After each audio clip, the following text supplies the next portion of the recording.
Affaire Pierre-Hubert Danivot.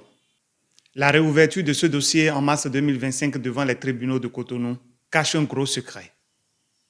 Et si tu veux le savoir, suis cette vidéo jusqu'au bout.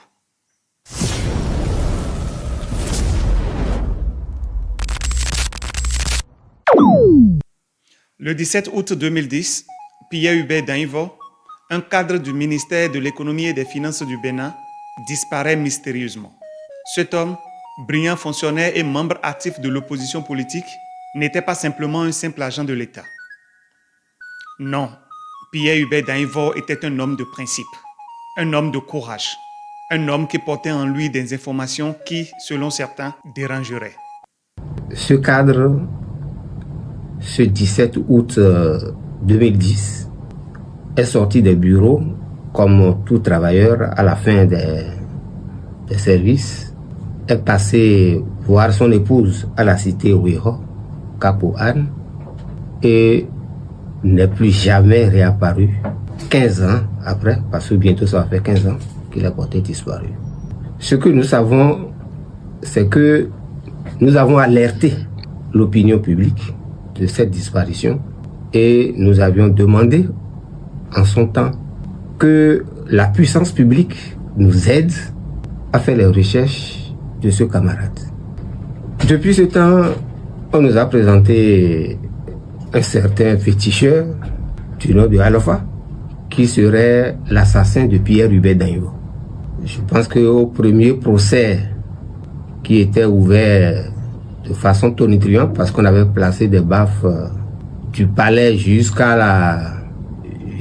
sur la voie, où tout le monde pouvait écouter ce procès en direct. C'était en 2011, si mes souvenirs sont exacts. Après, il y a eu un autre procès, un second procès, où Alofa s'est rebuffé et dit que c'est pas lui qui a tué Danivot. Jusqu'à présent, c'est ce qu'il dit. Je sais qu'il y a eu des tests d'ADN parce que à la première recherche, ceux qui étaient sur le dossier comme les enquêteurs, et c'est là où je parle d'une disparition mystérieuse. Le procès en lui-même sera mystérieux parce que les premiers enquêteurs, il y en a qui sont déjà morts dedans. Pierre-Hubert Danivot était un administrateur de banque. C'est la première promotion, je pense, de l'INE, devenu un cadre mérite, et qui était au ministère des Finances et de l'économie. C'est lui qui s'occupait des projets, je pense, de la douane, et ainsi de suite. Donc, Danivot, un homme assez calme. J'ai de la peine à vous dire comment je le vois chaque matin monter les escaliers, puisque mon bureau faisait face aux escaliers, donc il s'arrêtait toujours. Bonjour Foufou, avant de monter au 4e. Un homme sans histoire. C'est pour ça que sa disparition a étonné beaucoup de travailleurs qui ont pesé de tout leur poids pour qu'on ait les séries de recherches, de contradictions dans les informations qu'on avait, et de suite. C'est une disparition qui a connu beaucoup de contradictions dans les faits qu'on nous a révélés. Le corps qui a été exhumé à Womé. D'abord, je reviens sur quelque chose qui est très important. Alofa était déjà 3 jours avant, le 17 août de 2010, où Danivot a disparu, était déjà au commissariat de Godomé pour vol d'engin. Ça là, on le sait. C'est du commissariat qu'il a fui pour pouvoir aller là où on a fait l'exhumation, doit-on une cabane là comme sa maison, là où il vit, et à quelques mètres de sa cabane, on exhume un corps qui était en putréfaction déjà très avancée. Mais que s'est-il vraiment passé ce jour-là, à l'heure où il rentrait chez lui après une journée de travail? Où sont passées ces dernières heures avant de disparaître dans l'ombre? Et pourquoi son corps a-t-il été retrouvé plus d'1 mois plus tard dans une arrière-cour d'un charlatan à Womé, près de Cotonou? Carnet noir, voilà, on a tellement parlé de lui ces jours-ci. C'en est fini apparemment pour Pierre-Hubert Danivot qui n'est plus. Le corps de ce cadre du ministère de l'économie et des finances a été retrouvé mais sans vie. Il était porté disparu depuis le 17 août dernier. L'information est tombée en début d'après-midi. Son corps a été exhumé ce soir même à Womé, dans la commune d'Abomey-Calavi. Une importante délégation de personnalités composée entre autres de secrétaires généraux de syndicats, au commandement militaire, ministre de la Justice, procureur de la République et d'amis s'est rendu sur place. Je vous laisse suivre un peu l'ambiance.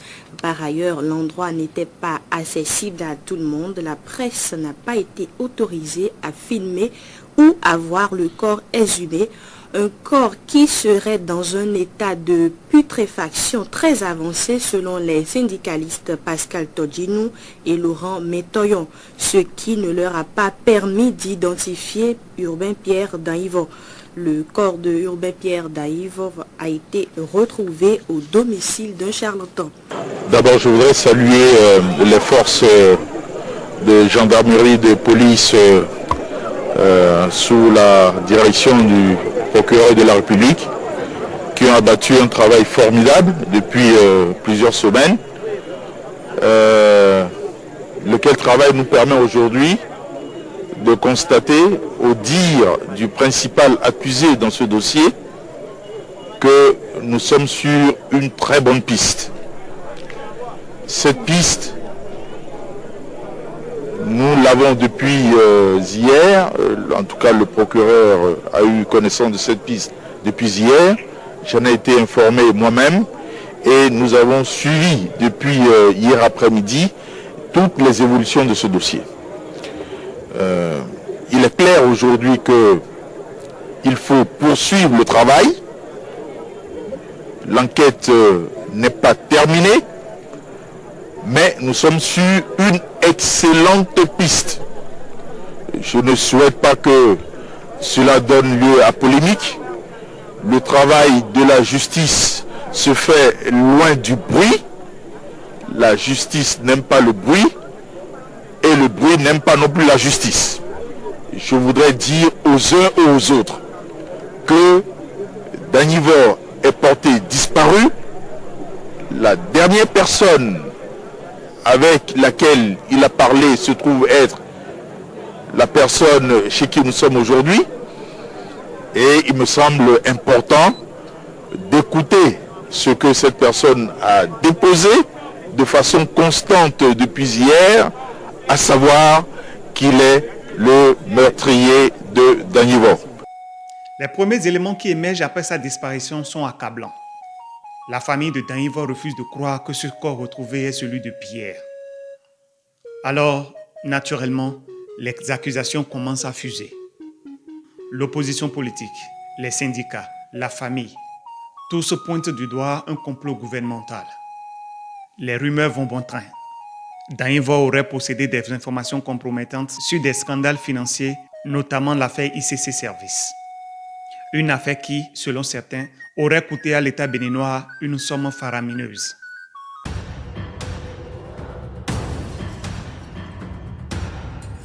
Kodjo Kossi Alofa, un charlatan avec un casier judiciaire, a été arrêté en lien avec la disparition. Mais son témoignage est pour le moins surprenant. Lors du procès, il déclare que ses aveux ont été obtenus sous pression. Selon lui, des individus, y compris des responsables de la police, l'ont contraint à accepter la culpabilité pour un crime qu'il n'aurait pas commis.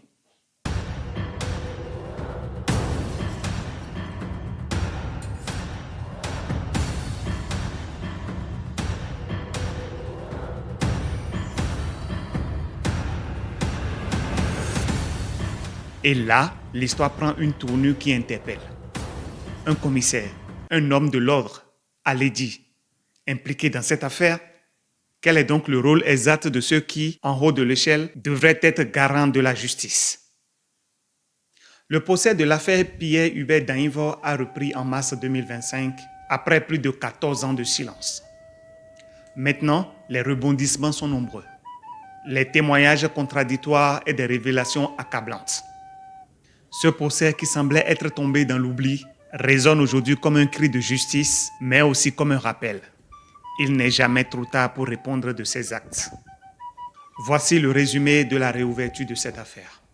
Depuis le mardi 11 mars 2025, les deux accusés dans l'affaire Dainvo, Kodjo Kossi Alofa et Donatien Amoussou, comparaissent devant la chambre criminelle du tribunal de première instance de première classe de Cotonou. Le mardi et le mercredi, les deux accusés ont été entendus longuement. Alofa a notamment affirmé avoir été mis en scène par des hommes en uniforme pour reconnaître les faits, tandis que Amoussou a expliqué avoir été convoqué par le colonel Séverin Koumansegbo, alors chef de la sécurité du président, pour remettre le téléphone de Dainvo à la radio Océan FM. Mercredi 12 mars 2025, le tribunal a entendu des témoins clés dont l'ex-officier de police Prince Aledji, cité par Alofa, ainsi que des ex-ministres. Un expert français du nom de Guillaume Monique a également confirmé que les restes du corps retrouvés chez Alofa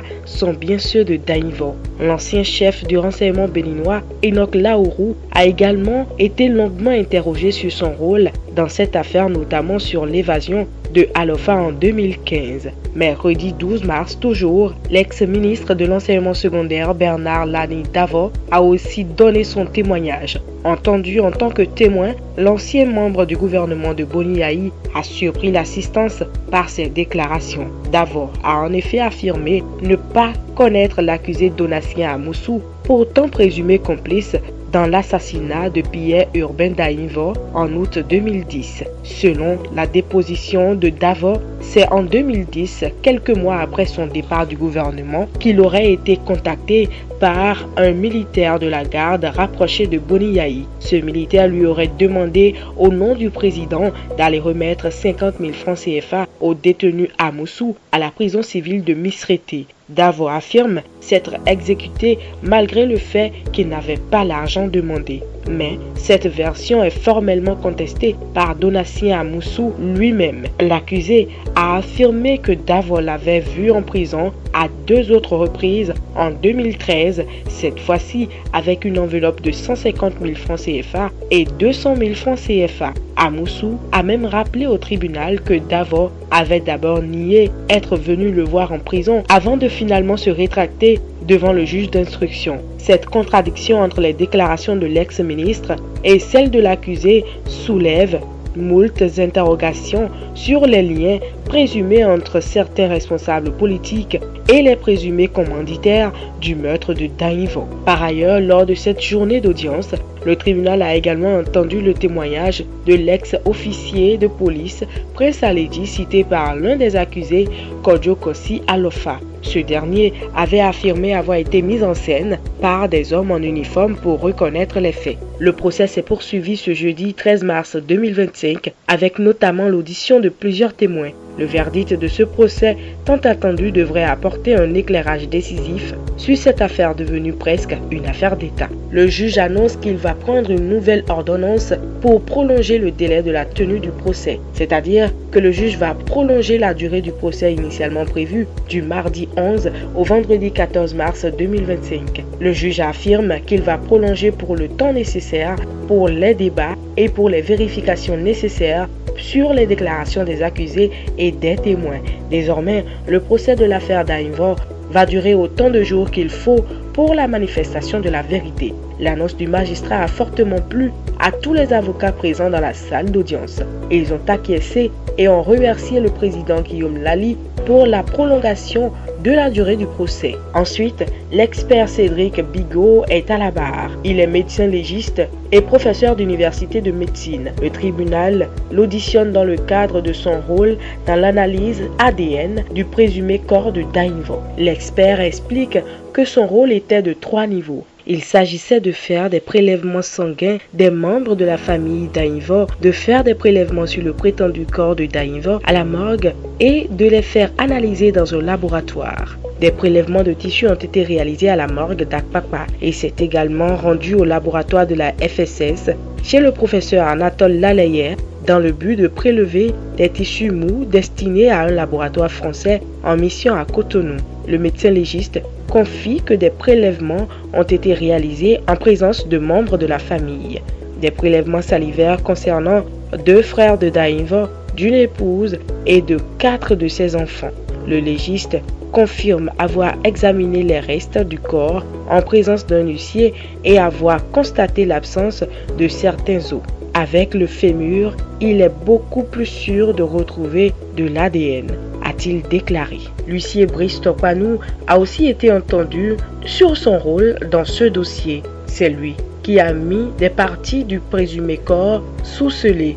Devant le tribunal, il se prononce sur les actes qu'il a posés dans le dossier. Le jour de l'exhumation, je n'étais pas sur les lieux. Je ne peux pas dire comment ça s'est passé. Ma mission a commencé le lendemain, a-t-il déclaré. Selon sa déposition, le corps a été exhumé le 27 septembre 2010. Sa mission a commencé le lendemain, soit le 28 septembre 2010. L'huissier explique avoir mis le corps sous scellé le 28 septembre 2010 et que c'est le 29 septembre 2010 que le légiste a pu commencer son travail, qui lui a montré le corps à la morgue. Il confirme que c'est le gendarme Lucien Degbo. Mais est-ce Lucien Degbo qui a déposé le corps à la morgue? L'huissier affirme ne pas savoir. Auguste Amoussou, grand frère de Donatien Amoussou, est auditionné par visioconférence depuis Abidjan. Le tribunal l'a auditionné en tant que témoin. Connaissez-vous le colonel Kouman Segbo? Lui demande le juge. Il répond par l'affirmative. Il revient sur l'épisode de sa rencontre avec le colonel Kouman Segbo. Selon lui, tout a commencé en 2010 quand un ami camerounais du nom de Priso sollicite son frère Donatien pour lui demander de l'aider à communiquer des informations aux autorités qui recherchent le disparu. Auguste Amoussou affirme que son frère l'a contacté. Auguste Amoussou a donc contacté Julien Akpaki, alors directeur général de l'ORTB à l'époque. Celui-ci les a reçus avec Priso. Priso a alors raconté ce qu'il savait et Akpaki a appelé le colonel Kouman Segbo qui leur a donné rendez-vous à la présidence. Ils se sont ensuite rendus au bureau du colonel où Priso a de nouveau raconté les faits. Le colonel a alors passé des coups de fil et leur a dit qu'une commission d'enquête travaillait sur le dossier et que Donatien et Priso devaient se tenir à sa disposition. Auguste Amoussou confie qu'il s'est renseigné auprès de son frère sur la suite du dossier qui lui a dit qu'on lui demandait une mission difficile qu'il ne pouvait pas faire. Ils sont en train de me commander quelque chose que je ne peux pas faire, a déclaré Auguste Amoussou. Plus tard, le colonel a appelé Auguste pour lui dire qu'il n'arrivait pas à joindre Donatien. Auguste Amoussou a alors rejoint son frère devant la présidence et ils ont été conduits à la brigade de recherche. Auguste n'a pas réussi à savoir ce qui était demandé à son frère. On lui a juste dit que Donatien devait faire une déposition et qu'il pouvait s'en aller. Après ses courses, Auguste a essayé de joindre son frère sans succès et a appelé le colonel qui ne lui a rien dit. Quelques moments après, j'appelle mon frère et ça ne passe pas. Plusieurs jours après, il a appris que Donatien avait été déposé en prison. Ses tentatives pour voir son frère ou pour obtenir des explications de Priso ou du colonel sont restées vaines. Je ne pouvais donner aucune information concrète. Le colonel ne donnait aucune information, a-t-il ajouté. Face à sa volonté de révéler l'affaire à l'opinion publique, Auguste Amoussou confie au tribunal avoir reçu plusieurs appels le menaçant de se taire.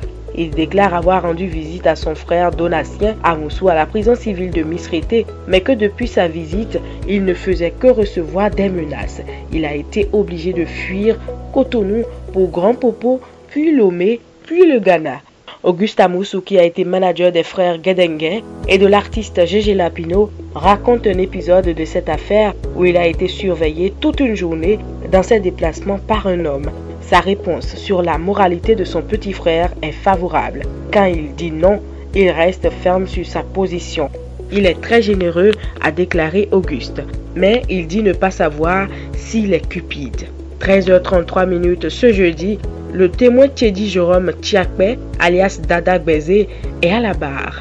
Après l'éclatement de l'affaire d'Aïvo en 2010, l'homme est interpellé le 1er octobre 2010 et placé en détention provisoire dans le cadre de l'affaire. Devant le tribunal, il est revenu sur cet épisode. Jérôme Tchédi Tchiakpé raconte que le 1er octobre 2010, Des gendarmes du GIGN, conduits par le nommé Lucien Degbo, ont encerclé sa maison et ont pointé des armes sur lui. Il sera embarqué par les hommes en uniforme et est conduit à la brigade territoriale de gendarmerie de Ouidah. Dans ce poste de la gendarmerie, ce témoin informe le tribunal qu'il va voir Alofa.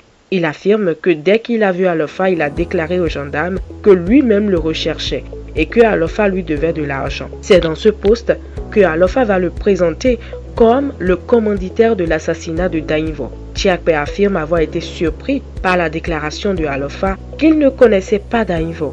De Ouidah, Tchiakpé raconte qu'il a été transféré dans une brigade à Calavi avant d'être placé en détention préventive pour assassinat de Dainvo. En prison, il confie avoir rencontré Alofa, à qui il a posé des questions restées sans réponse. Son véhicule qu'il venait d'acheter a été saisi dans la foulée selon son témoignage. L'homme, qui se présente comme le roi de Ouidah et chef suprême vaudou du culte Tron, déclare qu'il a passé 5 ans de prison avant d'être remis en liberté en juillet 2015. Après la déposition de Tchiakpé, Alofa a été convoqué à la barre. Il confirme ses déclarations. Alofa avoue avoir menti sur son compte à la demande de l'adjudant-chef Lucien Degbo. À la barre, il affirme que c'est le gendarme Lucien Degbo qui a demandé d'impliquer le témoin Jérôme Tchédi Tchiakpé. Selon Alofa, Lucien Degbo n'appréciait pas que Tchiakpé soit le roi de Ouidah et a voulu régler ses comptes. Alofa reconnaît devoir 500 000 à Tchiakpé parce qu'il devrait lui donner un fétiche. Avant la suspension de l'audience, Tchiakpé a déposé un document au tribunal dans lequel il demande un dédommagement pour les 5 années passées en prison. Le président de Séan, à qui il dépose le document de plainte, l'a renvoyé vers le procureur. C'est ce dernier qui a pris son document de plainte. À la reprise, l'ex-chef de la sécurité présidentielle de Boniaï a été entendu par le tribunal. Son nom, Kouman Segbo Séverin. Il était en août 2010, au moment de la disparition de Pierre Urbain Dainvo, chef de la sécurité présidentielle. Le témoin est colonel. Issu des rangs de l'ancienne gendarmerie, le colonel a juré de dire la vérité lors de son témoignage. Il a déclaré connaître uniquement l'accusé Donatien Amoussou parmi les personnes présentes. Il a expliqué qu'un vendredi soir du mois de septembre 2010, vers 21h, l'ancien directeur de l'ORTB Julien Akpaki l'a appelé pour lui demander s'il était disponible pour recevoir certains de ses amis. Le colonel a répondu être occupé et a proposé de reporter le rendez-vous au samedi. Mais le colonel confie donc avoir appelé Julien Akpaki pour reporter le programme au dimanche. Ils ne se sont plus revus ce jour-là. Le lundi suivant, au soir, Julien Akpaki a de nouveau contacté le colonel pour lui dire que ses amis étaient toujours présents. Quelques minutes après, Julien Akpaki est venu accompagné d'Auguste Amoussou et de Donatien Amoussou et d'un certain Priso qui est camerounais. Selon le récit du colonel, ses premiers soupçons envers Donatien Amoussou sont apparus lors de l'interrogatoire de ce dernier et de Priso concernant la disparition de Pierre Urbain Dainvo. Lorsque le colonel a demandé à Priso s'il savait où se trouvait un certain Polo, Priso a nié en avoir connaissance, mais Donatien a révélé que Polo était allé au Nigeria. Intrigué par cette information, le colonel a demandé à se rendre au domicile de Donatien, accompagné de Priso et de Auguste. Mais à leur arrivée, la porte était fermée et ils n'ont pas pu y accéder. Le colonel indique qu'ils se sont rendus 3 fois sur place sans succès. Plus tard, Priso aurait informé le colonel avoir reçu un appel téléphonique de menace de la part de Polo après que les gendarmes aient été amenés chez ce dernier. Questionné par le colonel à ce sujet, Donatien Amoussou aurait affirmé ne pas avoir fait l'objet de telles menaces de la part de Polo. Le colonel affirme au tribunal s'être alors interrogé sur la façon dont Polo avait pu être au courant de leur visite chez lui, ce qui a renforcé ses soupçons envers Donatien. Il a alors demandé à Priso et à Amoussou comment retrouver le rounon que Priso disait avoir vu dans un véhicule avec Polo, mais les deux hommes n'ont rien voulu lui dire. Peu après, le colonel a appris de Priso que ce rounon était en prison. Le colonel affirme que lorsqu'il a interrogé Donatien sur les raisons de l'incarcération du rounon, Donatien a répondu qu'il s'agissait d'un vol et que l'affaire était gérée par le commissariat de Godomè. Le colonel confie au tribunal qu'il a pu confirmer ces informations auprès du commissariat.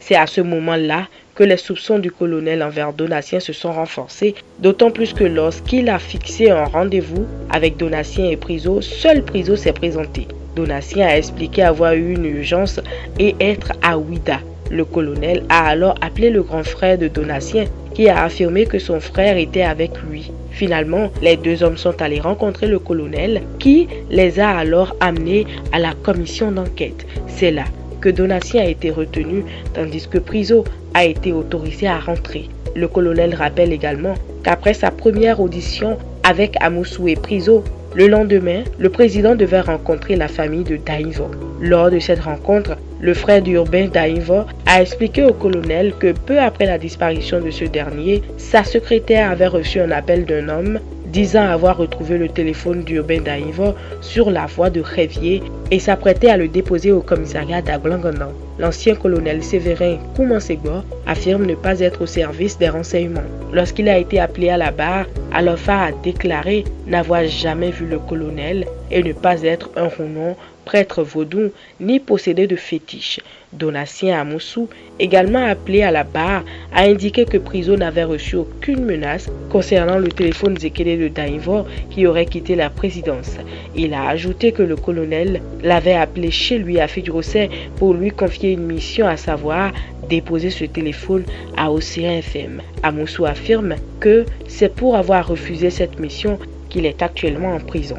Koumansegbo a nié être allé chez Amoussou, affirmant avoir plutôt rencontré son frère Auguste.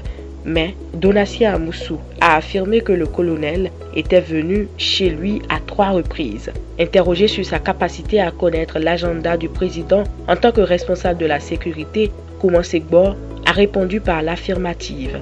Koumansegbo a nié avoir eu des relations avec Enoch Laourou, patron du renseignement béninois à cette époque. L'avocate de la partie civile, maître Olga Anassidé, a interrogé l'ancien colonel Séverin Koumansegbo sur sa présence au palais présidentiel le 17 août 2010. Celui-ci a confirmé y avoir été présent ce jour-là.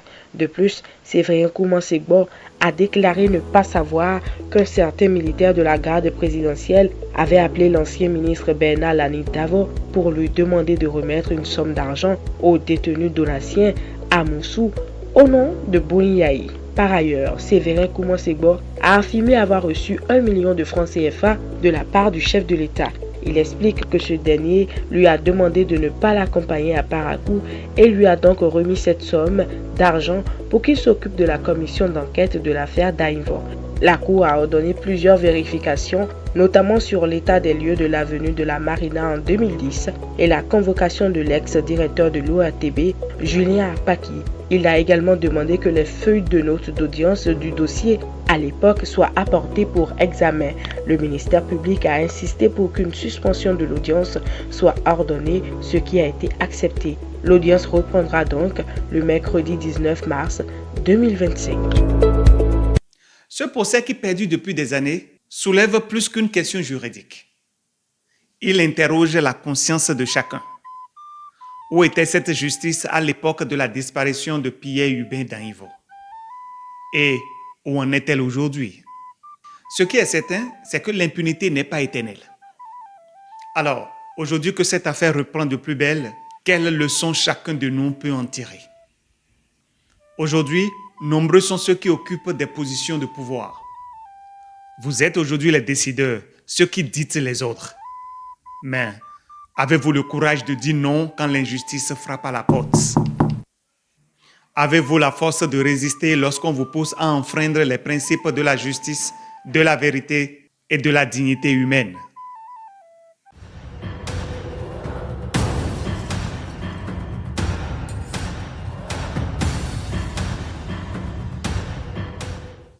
Chers décideurs, vous qui aujourd'hui occupez des positions de force, rappelez-vous d'une chose. Même après des décennies, même après que tout semble être oublié, la justice finit toujours par rattraper ceux qui croient se cacher derrière leur statut, derrière leur alliance. Ceux qui aujourd'hui vous protègent et qui vous donnent des ordres, ceux-là que vous appelez vos patrons ne seront pas toujours en position de force. Rappelez-vous à chaque fois que la roue tourne. Et lorsque l'heure viendra, vous devez rendre des comptes. Même si vous passez votre temps à chanter « Après nous, c'est nous », Même si avec votre code électoral taillé sur mesure, vous nous obligez à choisir votre candidat que vous aurez imposé au peuple béninois, quelle qu'en soit la façon dont vous allez utiliser la ruse pour protéger vos arrières, sachez que jamais la vérité ne restera cachée pour toujours. La nature finira par remettre les choses en place et les cadavres dans vos placards vont commencer leur résurrection. Et ceci au vu et au su de tous. Alors, chers amis, Pierre Hubert Dainvor est peut-être, je dis bien peut-être, l'exemple d'un homme qui, en cherchant à dire la vérité et à exposer la corruption, a payé de sa vie. Mais il n'est pas seul. Il est le symbole de tous ceux qui ont été victimes de l'injustice en silence. Sébastien Adjavon, Rekia Madougou, Joël Aïvo et tous les autres sont aussi des victimes de l'injustice. Et la vérité un jour éclatera. Et ceux qui croient pouvoir échapper à la justice se rendront vite compte que personne n'est intouchable. Dans cette affaire, des préjudices ont été créés au peuple béninois. Des grèves perlées avaient paralysé toute l'administration, avec toutes les conséquences que cela avait eues sur nous, citoyens de ce pays. Donc, à ce vaillant peuple béninois, on doit la vérité. Mais, plus important encore, la famille Dainvor. Cette famille a le droit de connaître la vérité pour faire enfin le deuil de leurs parents. Madame, votre mari va au boulot et ne revient plus depuis 15 ans. Quel sera alors votre sentiment? Si on vous dit votre mari il est mort, vous faites le deuil. Et si vous voulez vous remarier, vous vous remariez. Mais si on ne vous dit pas qu'il est mort, d'abord vous ne pouvez pas faire le deuil. Vous serez dans l'espoir de retrouver un jour votre mari, même s'il est fou, qu'on vous le ramène. C'est dans cette situation que sont les enfants jusqu'à présent. Chose nouvelle, le juge a décidé de prendre tout son temps. Tout le temps qu'il faudra pour les débats. Le temps qu'il faudra pour fouiller tous les coins et recoins de cette affaire. Et ceci pour la manifestation de la vérité. Chose rare, n'est-ce pas? Mais ça me plaît bien. Parce qu'après près d'une décennie, le moment est peut-être venu de faire les choses bien.